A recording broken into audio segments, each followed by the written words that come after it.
हकीकत पॉइंट के मुअज़्ज़िज़ नाज़रीन, आप तमाम देखने और सुनने वालों को अस्सलाम वालेकुम। दुनिया भर में तमाम अदवार में इस बात पर तहकीक होती रही है कि बनी इसराइल के 10 गुमशुदा कबीले आखिर कहाँ हैं और दुनिया के किस हिस्से में आबाद हैं। मुख्तलिफ तारीखदानों और आज के दौर में ये मेडिकल साइंस का बहुत ही पसंदीदा मौजू रहा है। आज हम इसी के बारे में बात करते हुए पाकिस्तान, अफ़गानिस्तान और ईरान में मौजूद पठान कौम के बारे में बात करेंगे। हम आपको बताते चले कि पठान कौम खुद भी अपने बारे में दावा करती है कि वो बनी इसराइल के 10 गुमशुदा कबीलों में से हैं और वो खुद को बनी इसराइल की औलाद ही बताते हैं।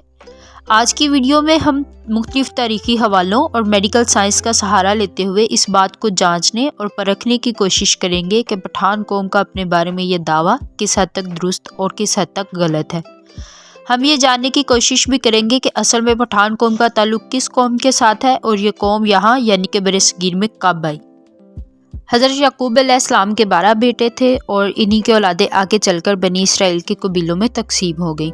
जब शुमाली हमला आवरों जैसा कि बख्त नुसर ने बनी इसराइल पर हमला किया तो इस वक्त उन 10 कबाइल की हुकूमत अलग थी जिनकी सल्तनत का नाम यहूदा था, जबकि 2 कबाइल बिन यूसुफ और बिन्यामीन जिनकी हुकूमत अलग थी ये हिजरत करके पूरी दुनिया में फैल गए।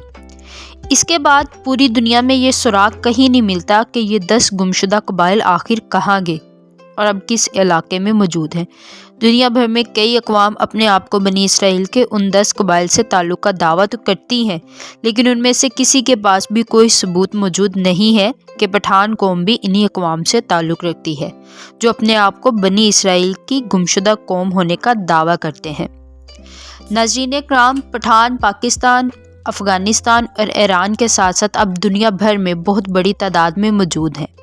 उनकी तरफ से ये दावा किया जाता है कि हम ही बनी इसराइल के उन 10 गुमशुदा कबीलों से ताल्लुक़ रखते हैं जो हमला आवरों की वजह से हिजरत करके बरसगीर आ गए थे। इस सिलसिले में बहुत सारी किताबें भी लिखी गई हैं। उनमें से सबसे पहली किताब बरसगीर के अजीम और मशहूर मुग़ल बादशाह शहनशाह अकबर के 9 रत्नों में से एक रत्न अल्लामा अबुल फज़ल ने लिखी थी। इस किताब का नाम आईने अकबरी था।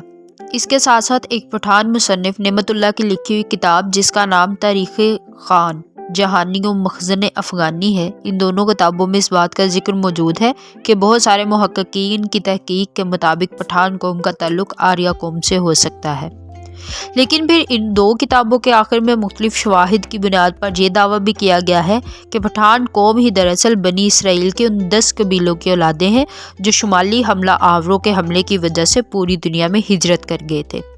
इस सिलसिले में अफ़गानी पठान, पाकिस्तानी पठान और ईरानी पठान सभी इस बात पर मुत्तफ़िक़ हैं कि वही ये गुमशुदा कबाइल हैं जिनका जिक्र तारीख़ में मौजूद है। इस सिलसिले में उनका कहना है कि पठानों के कबीले रब्बानी का ताल्लुक़ एक गुमशुदा कबीले रियोपियन से है, जबकि पठानों के कबीले शनवारी का ताल्लुक़ भी बनी इसराइल के गुमशुदा कबीले शमून से है। इसी तरह पठानों का ये भी कहना है कि उनके लिवानी कबीले का ताल्लुक़ बनी इसराइल के गुमशुदा कबीले लीवी, जबकि अफरीदी कबीले का ताल्लुक़ बनी इसराइल के गुमशुदा कबीले अफ़राइम से है।